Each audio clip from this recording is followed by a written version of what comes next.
Atención. Esta noche el precandidato liberal Luis Carlos Galán Sarmiento fue víctima de un atentado terrorista cuando presidía una manifestación política en Soacha. A pesar de los esfuerzos realizados por un equipo multidisciplinario de la Caja, a cargo de cirujanos generales, neurocirujanos, anestesiólogos, oftalmólogos, médicos de la unidad de cuidado intensivo y demás equipo de la Caja, fue imposible salvarle la vida y falleció 1 hora más tarde.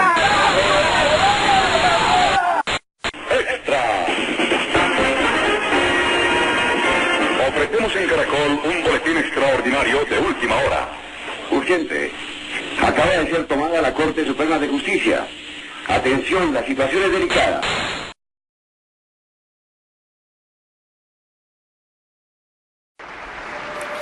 El 4 de julio de 1991, en solemne ceremonia, fue proclamada la nueva Carta Magna colombiana.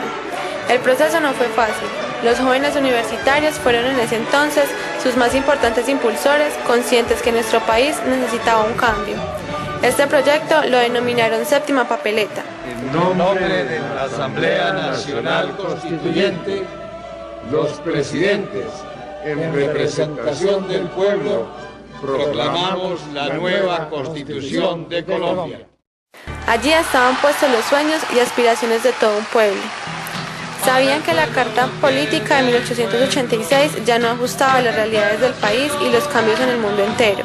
Estos jóvenes se dejaron contagiar del optimismo de esos años, donde la cortina de hierro se destrozaba y el apartheid era erradicado en Sudáfrica. Asamblea Nacional Constituyente, la vamos a hacer con toda la gente.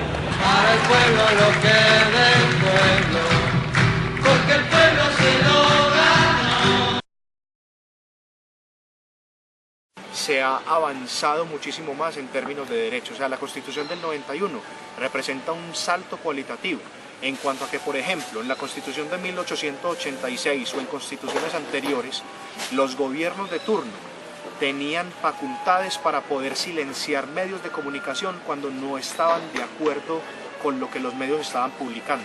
Ellos podían, por ejemplo, en estados de excepción, cerrar medios de comunicación o decirle a ciertos medios de comunicación no publique más sobre eso y no voy a tolerar más de eso, o si no su medio de comunicación lo voy a cerrar. Hoy eso en Colombia en términos de derechos es mucho más complicado para un gobierno de turno. Es decir, cerrar un medio de comunicación en Colombia para un gobierno hoy es mucho más complicado que hace más de 20 años. El artículo 20 garantiza a todas las personas la libertad de expresar y difundir su pensamiento y opiniones, la de informar y recibir información veraz e imparcial, y la de fundar medios masivos de comunicación. Estos son libres y tienen responsabilidad social. Se garantiza el derecho a la rectificación en condiciones de equidad. No habrá censura. En ese balance formal que pudiera ser un académico, pudiera decir que hay asuntos positivos y que se han cumplido. Pero si vamos a asuntos mucho más profundos de cómo se ha vivido y cómo se ha sentido los últimos años en Colombia, ha habido restricciones a la libertad de expresión. Entonces digamos que hay unos asuntos a veces vedados que pueden sonar a censura, ¿cierto? Y que pueden sonar a que hay restricciones a la libertad de expresión.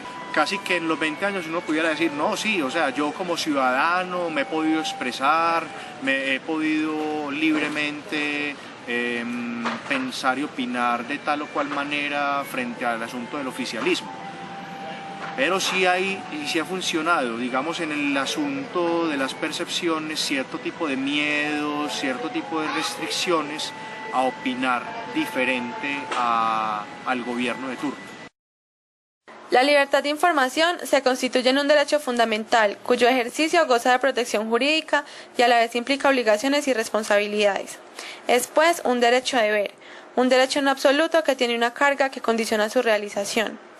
Para el usuario o receptor de la información, la plena realización de su derecho constitucional se garantiza en la medida en que la información reúna 3 requerimientos: que sea cierta, objetiva y oportuna.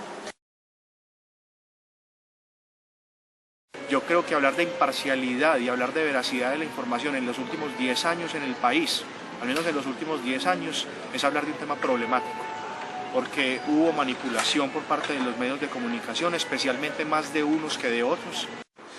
La inexactitud de la información solamente tiene trascendencia jurídica y da lugar a una rectificación si la presentación de hechos y opiniones en la información tiene consecuencias lesivas para la persona pública objeto de la información.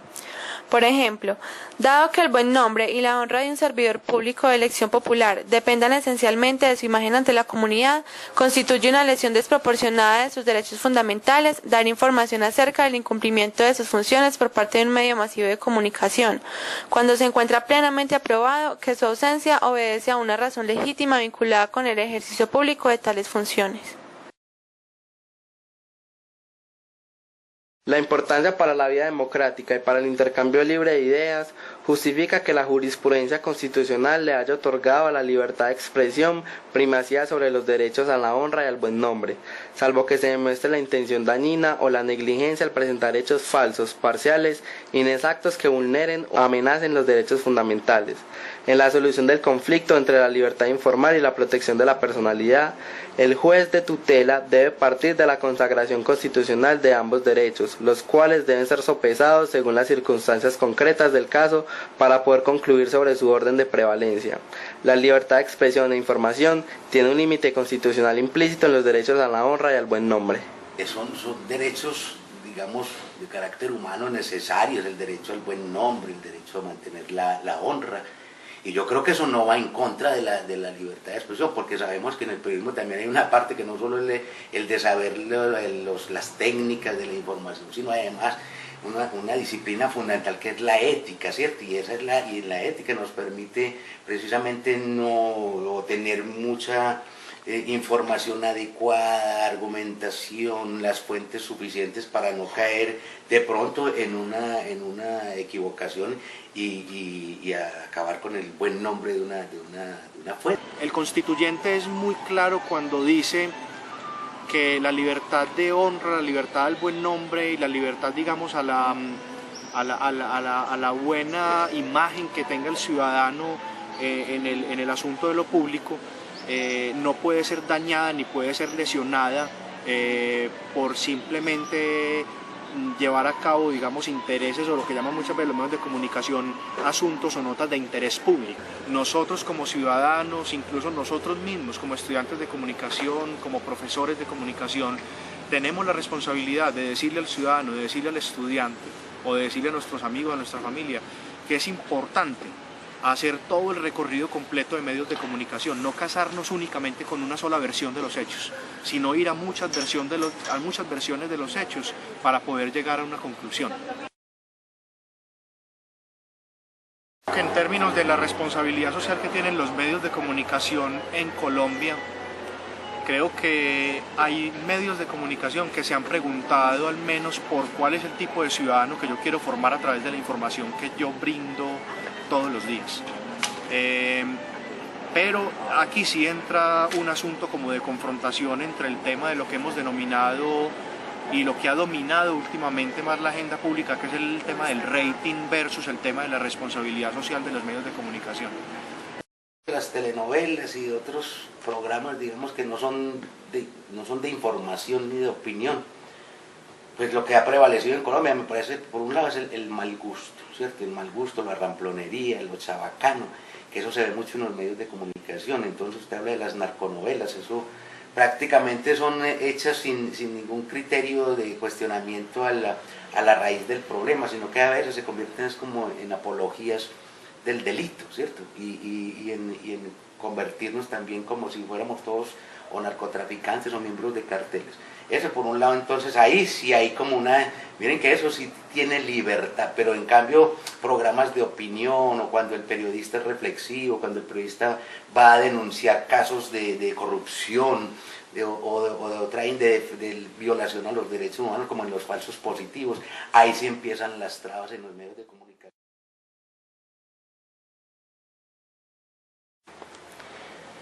Bueno, yo tengo una visión sobre la censura. Todo aquel que censura es porque es débil. El régimen colombiano es débil y no respeta los derechos a la información y a la libre expresión. Creo que en Colombia sí ha habido muchos casos de censura y lo peor todavía, de autocensura. Al periodista se le va intimidando, al periodista en los medios de comunicación de alguna manera velada, solapada o a veces abierta se le amenaza para que simplemente se convierta como en una suerte de borrego y en un ser pensante. Entonces también esa intervención en el pensamiento, en la libre expresión del pensamiento. Creo que en Colombia sí hay muchos casos de censura periodística, de censura también de carácter político, y en general la gente, el ciudadano común y corriente no tiene acceso a los medios. Bien, y en términos de la censura como tal, yo creo que en Colombia sí hay censura frente al tema de, por ejemplo, lo que hemos denominado los pensamientos distintos a los pensamientos del gobierno de turno. Porque en Colombia los grandes medios de comunicación sí invisibilizan las opiniones que son distintas a la opinión que ellos consideran que debe primar para validar el discurso del gobierno de turno.